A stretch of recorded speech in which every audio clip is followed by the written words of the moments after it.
So for those of you just tuning in, I like to do a brief review of everything that we've learned in chapter 1. It's not going to take long, another 10 minutes, 15 minutes, just talking about some important things you should keep in mind when you're sitting to draw and when you're practicing. It just helps to refresh these things because I think they're important for every session of drawing, no matter where you are, whether you're doing something really professional, really in-depth, or a big project that you worked on. These are all really important principles as you're learning to get better, which I think is an ongoing process. I don't think there's ever a point where you know way too much. All right, so this is the starting page, but I do like to go back to even more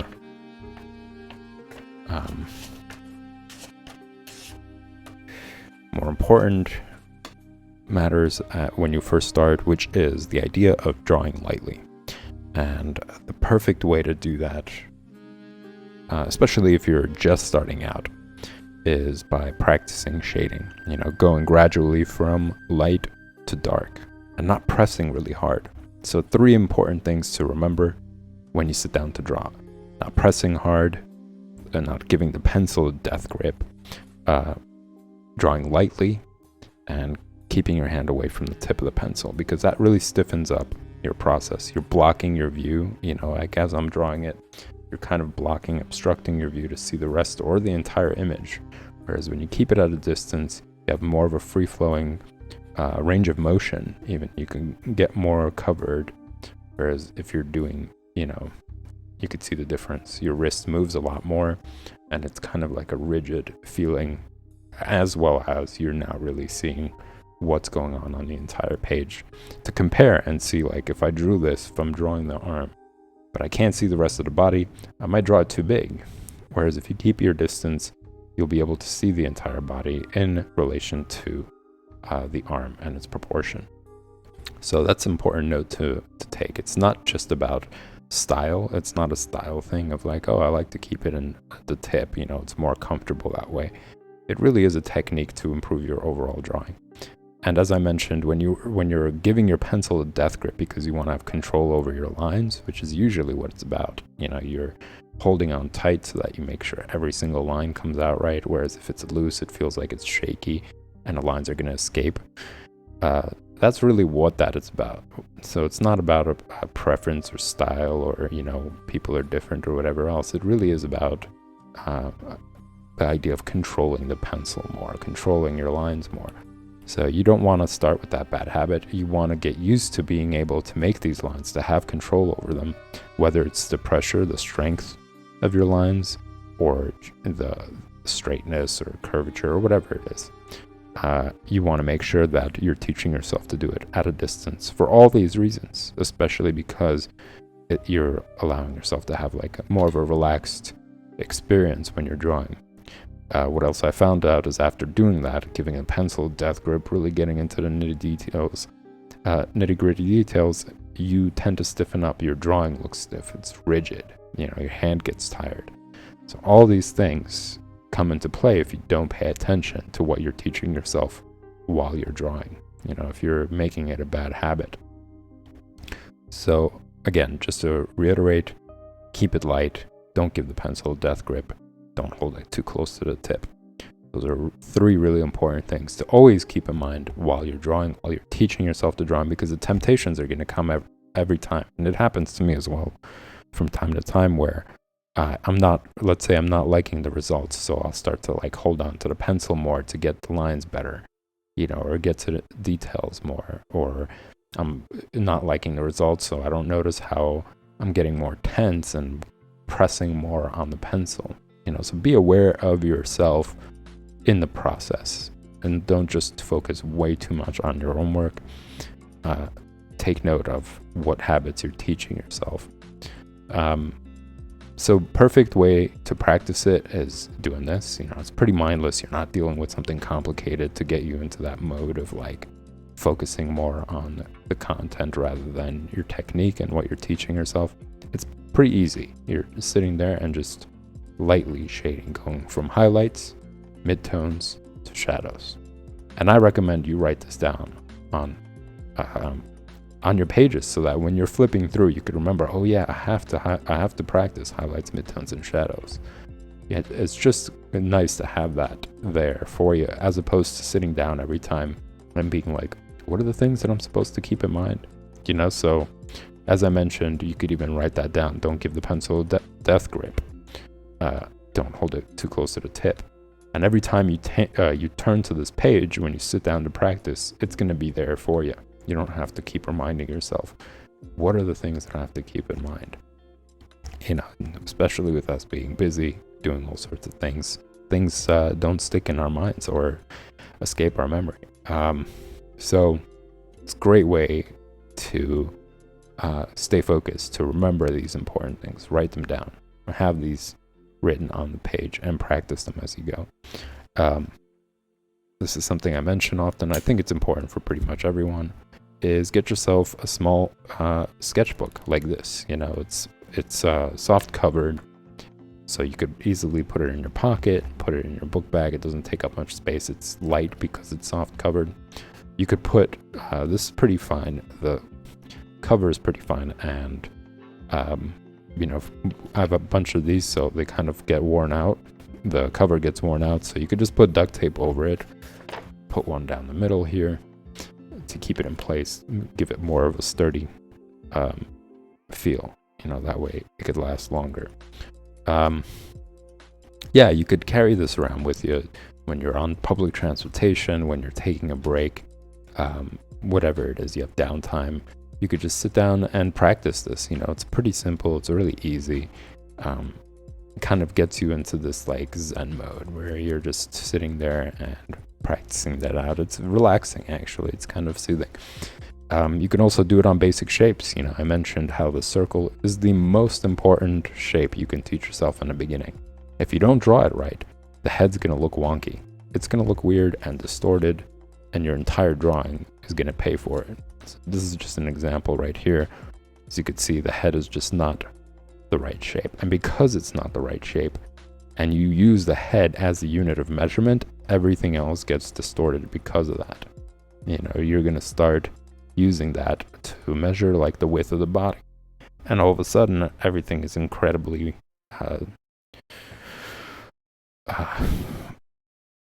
distorted, deformed looking, and that sort of thing. So these are just examples of what happens when you don't think about, or you don't take time to actually learn how to draw the circle, which is the starting point for the head, right? Like this is just an example. And then you do like the cup shape for the chin. So again, teaching yourself good habits. Don't try to skip that. Don't try to skip learning how to draw the circle. Take time to learn how to get better and better at it, so it becomes easier.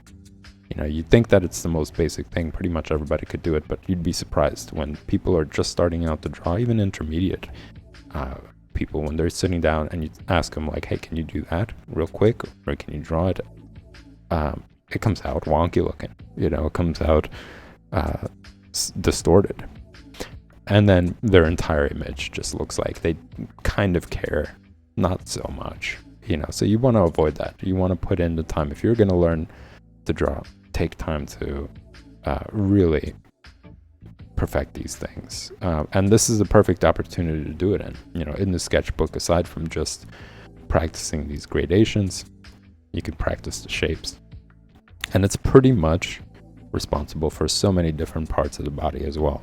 To create the cylinder shape, it's the same idea. You're using two circles, one that's large, one that's smaller, and you're connecting those two to get that shape. And that shape is pretty much, the cylinder shape is pretty much everywhere on the body. If you take a look at it, even the torso is just a large cup. And when you simplify things to that, it's less intimidating to start drawing the body. You could break it down into chunks rather than getting into nitty-gritty details and then finding out it's disproportionate when you get to the foot. That's a real disappointment. All that time you have to erase it, or you have to pretend like it's wrong, it's all right, by adding really minute details to it. That's not going to cover it up. It's just going to look like an overworked bad drawing. So just practice it. Again, teaching yourself good habits. Practice it to all over the page. You'll get quicker and quicker while keeping in mind, keeping it light, keeping a distance from the pencil.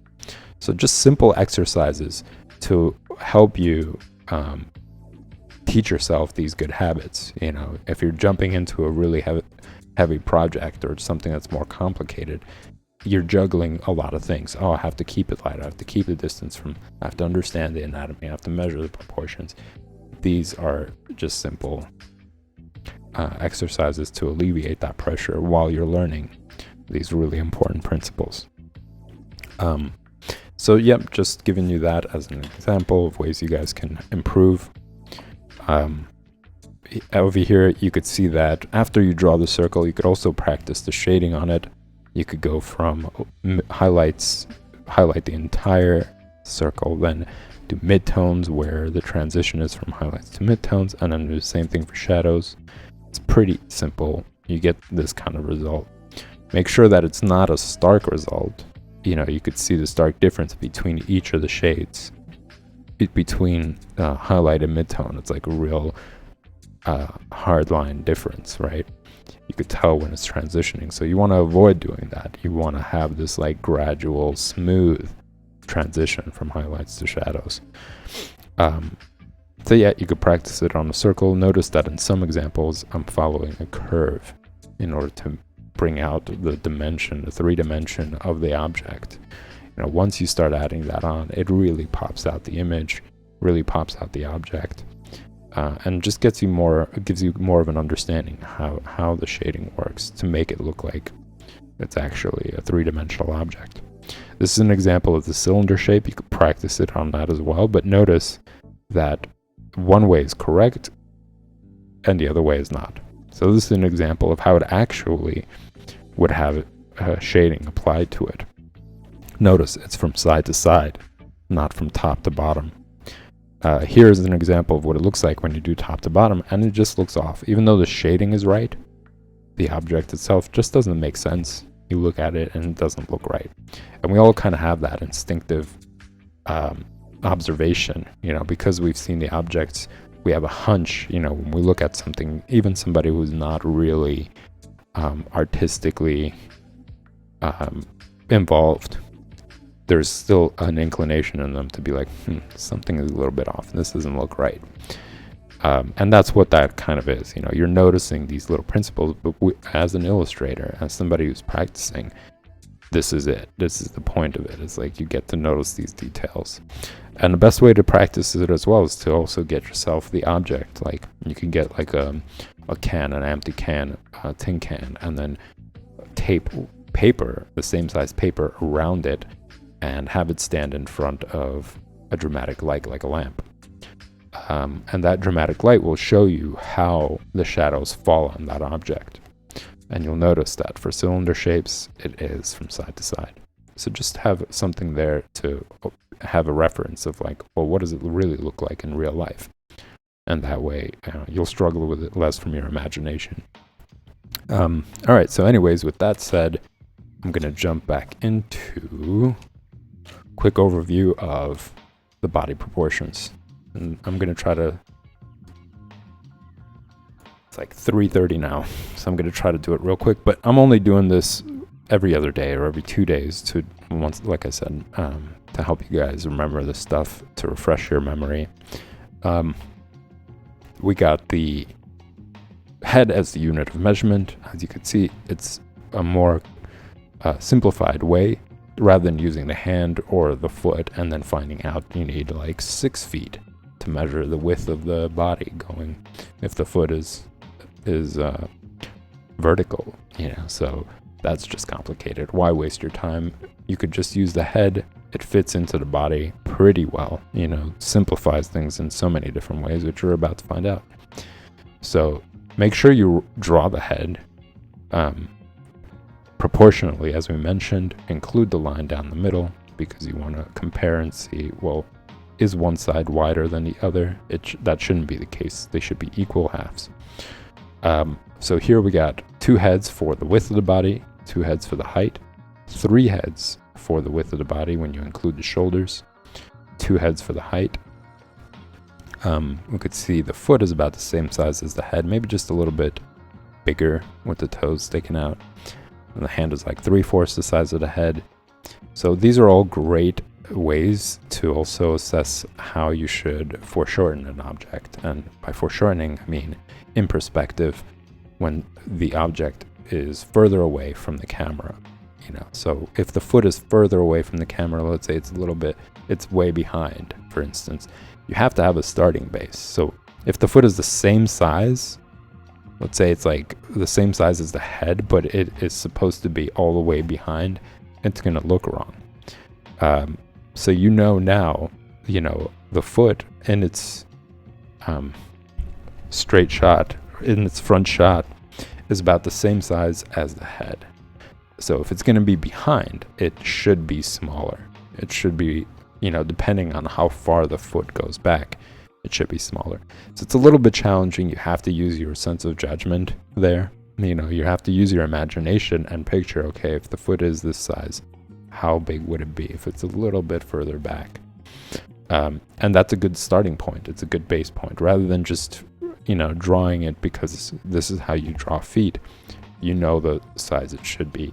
And from there, you can gauge how big or small it should be. If it's more closer towards the camera, it shouldn't be the same exact size as the head, right? It's closer towards the camera, so it should be bigger. And where you start is right here.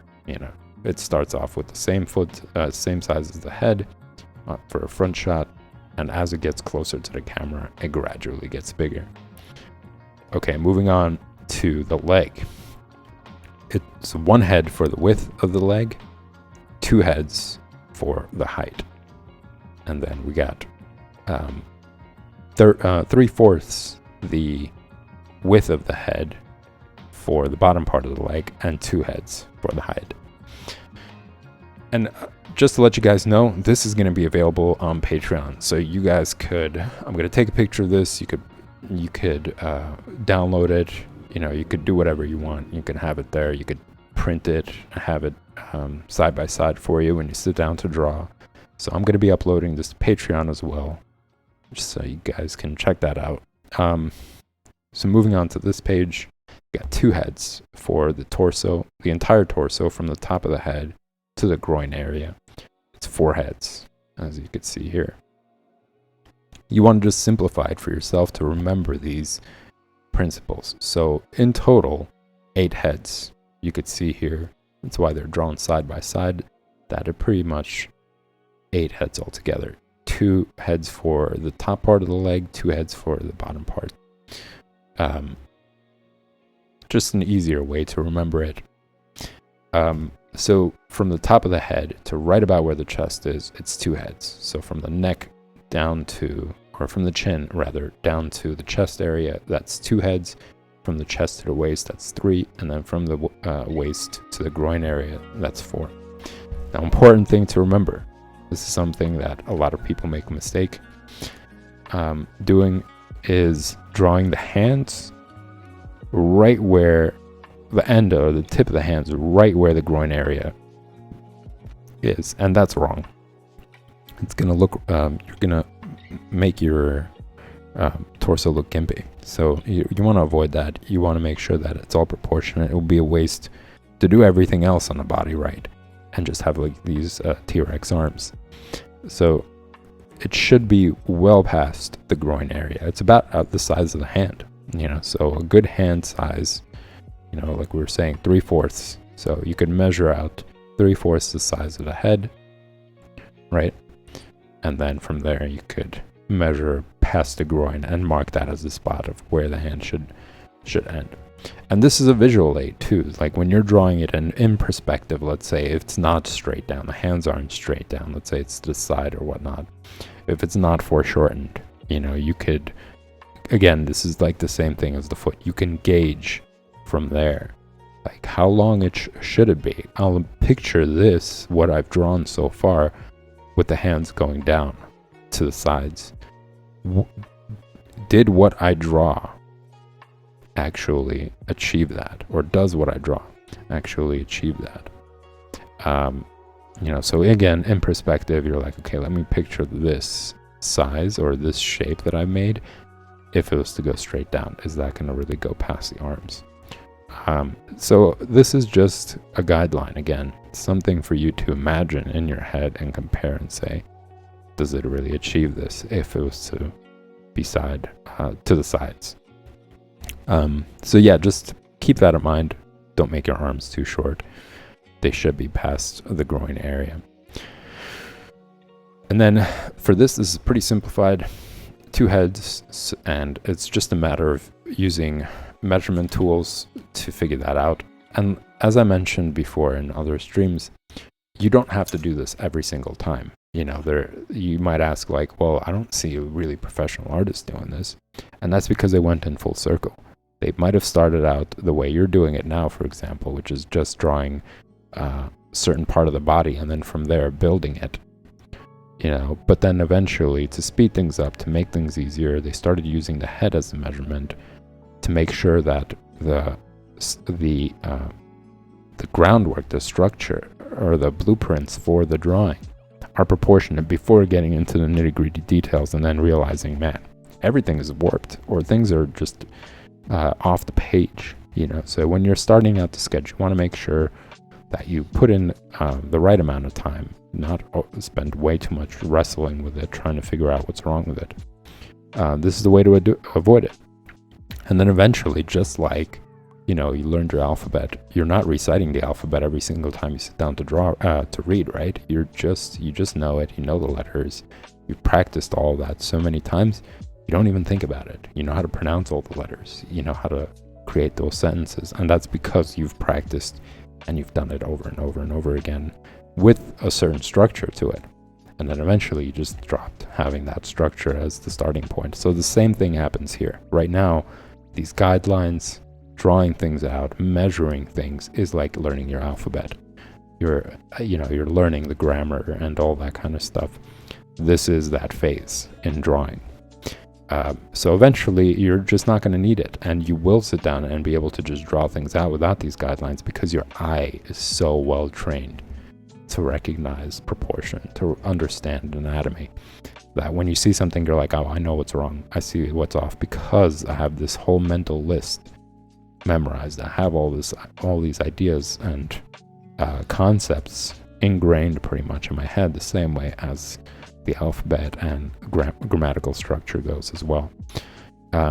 So just, it's a different form, but the learning process is very similar. It's the same concept in a sense, like because you've practiced, because you repeated things, not only mentally, you didn't think about it like, okay, it's 4 heads. You also physically practiced it. Your hand and your mind's eye connect. So whatever you see in your mind, your hand is capable of doing. Right now, your mind could understand it, but your hand is limited. It's not as flexible. It's not used to making certain lines, being quick about things. That's a separate thing to train. So aside from your mental understanding, aside from your mental structure and imagination, you gotta also train your hand to be able to do all those things. And the way you do that is by practicing all this stuff. So I won't go for way too much more into it. You guys can pretty much see all this stuff as simplified as it is. And as I mentioned, I will be updating it, uploading it to Patreon, so you could really take time to understand it better, ask questions as well. If you guys have some things that you want to have me reiterate or explain better, or something you don't get, everybody learns differently. There isn't really a bad question, absolutely not, when it comes to this. So highly encourage you guys, if you have some questions, to ask away on the stream. Send me a private message. I will talk about it on stream.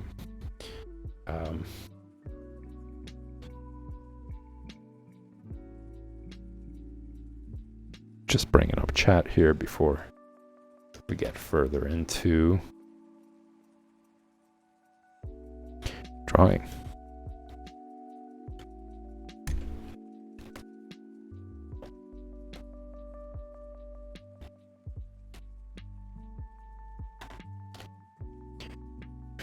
So I did just brief understanding of the hand, understanding where the curvature is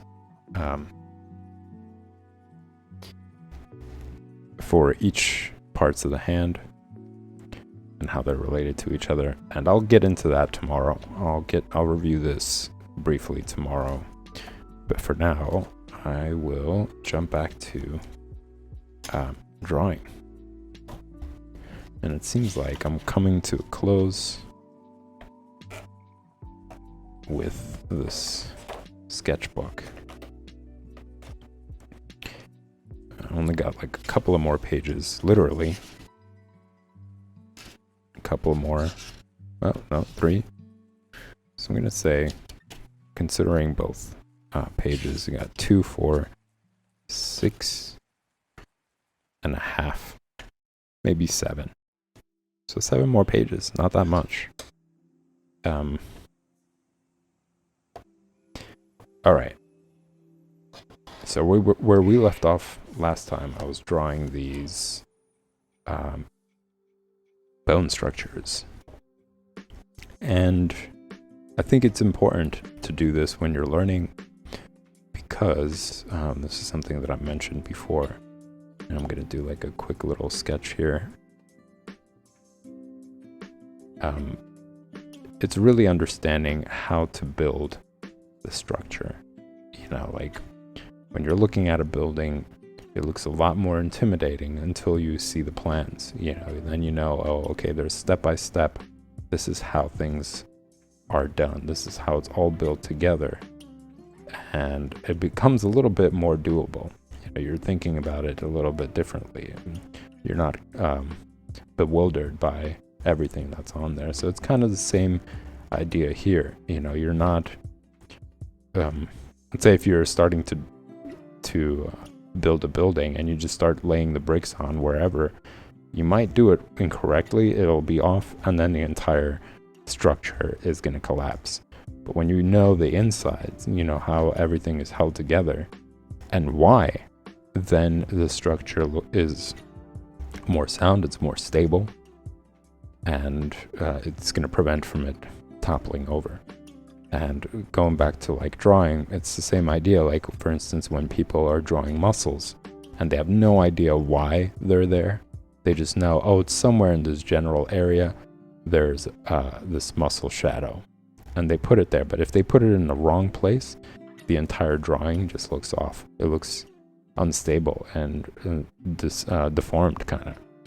So when you understand the inner workings, how the muscles build on each other, how they're shaped together, you're able to draw the right shadows for them to say like, okay, this is where it is, this is where the triceps are. It's not just, just anything that you've seen people draw. You're able to actually understand why it goes there because you understood like the underlying structure of it.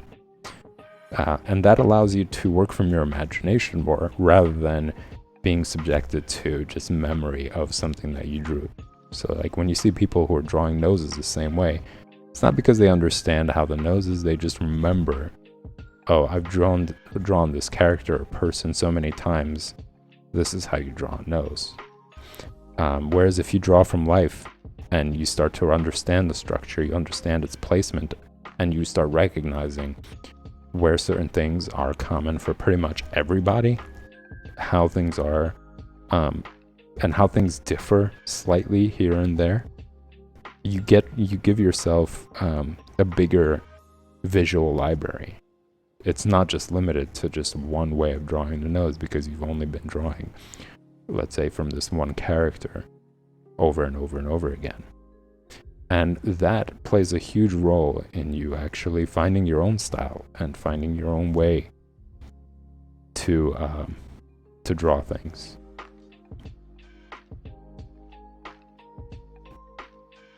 So this is what really it's for. It's getting yourself familiar with things. It's one thing to look at them.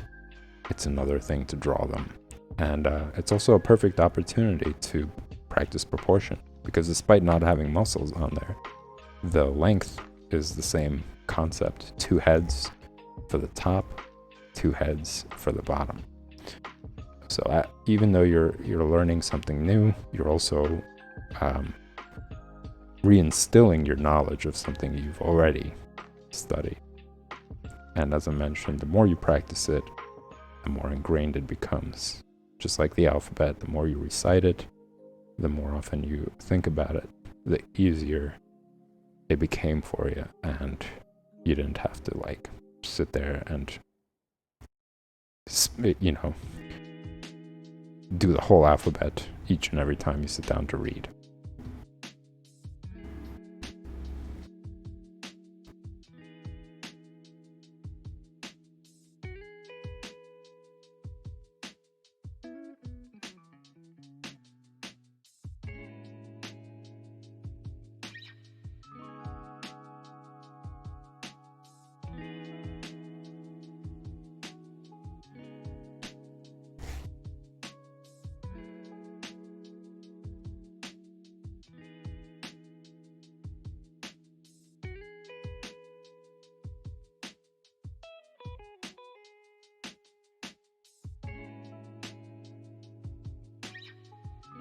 It also helps to see, these sockets, these ball and socket locations. It helps you visualize it better. So like when you're drawing, let's say the legs, you know that the placement should be like this.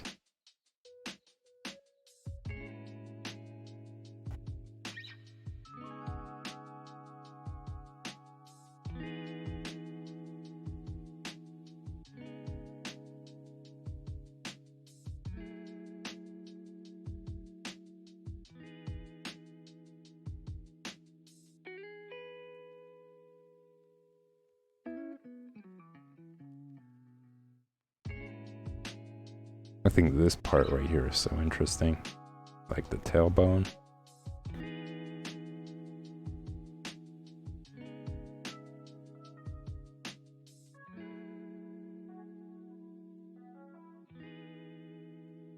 An indication of our evolutionary process.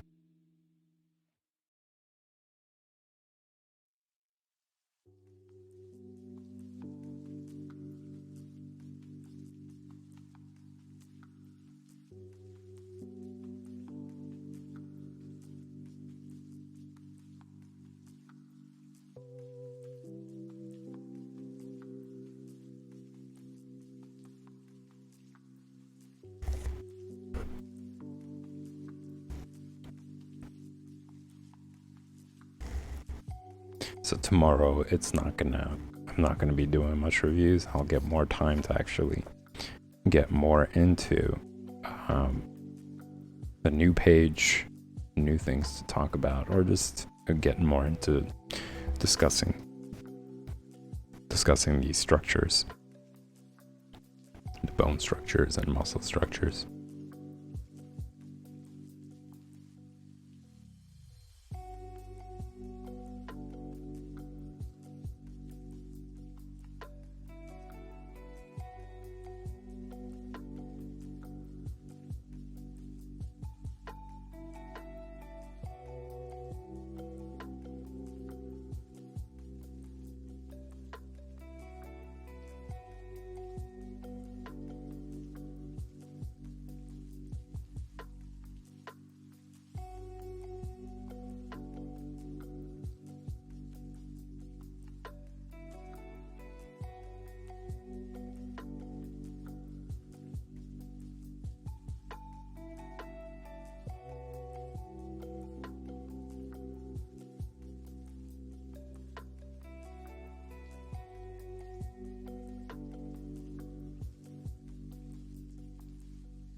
kind of looks like a duck now, but I added these like hip bone markings.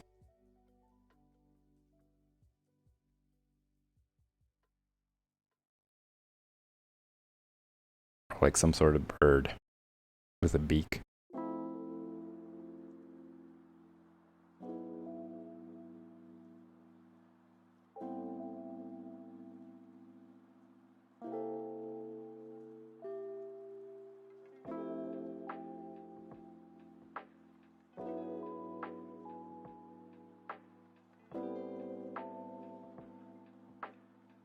So it looks like we're coming close to an end for figure drawing basics for today, y'all. I will be back tomorrow with way more time to draw, since I won't be doing all these reviews.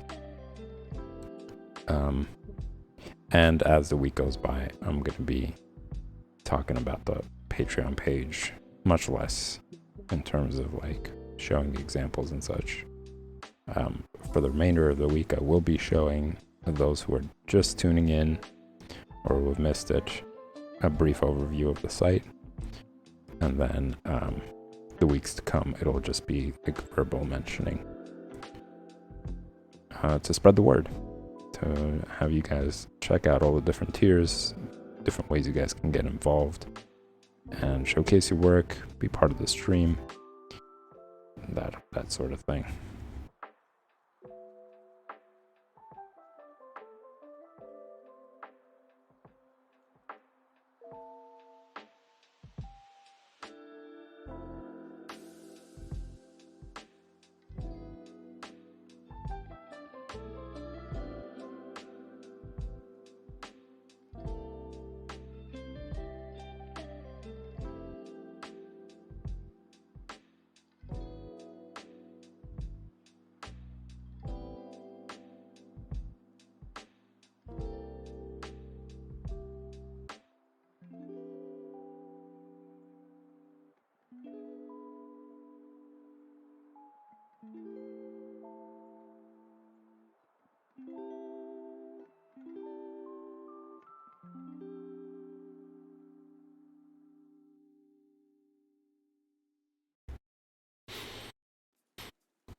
All right, y'all. Thanks for tuning in to another episode of Figure Drawing Basics at the Out Lounge.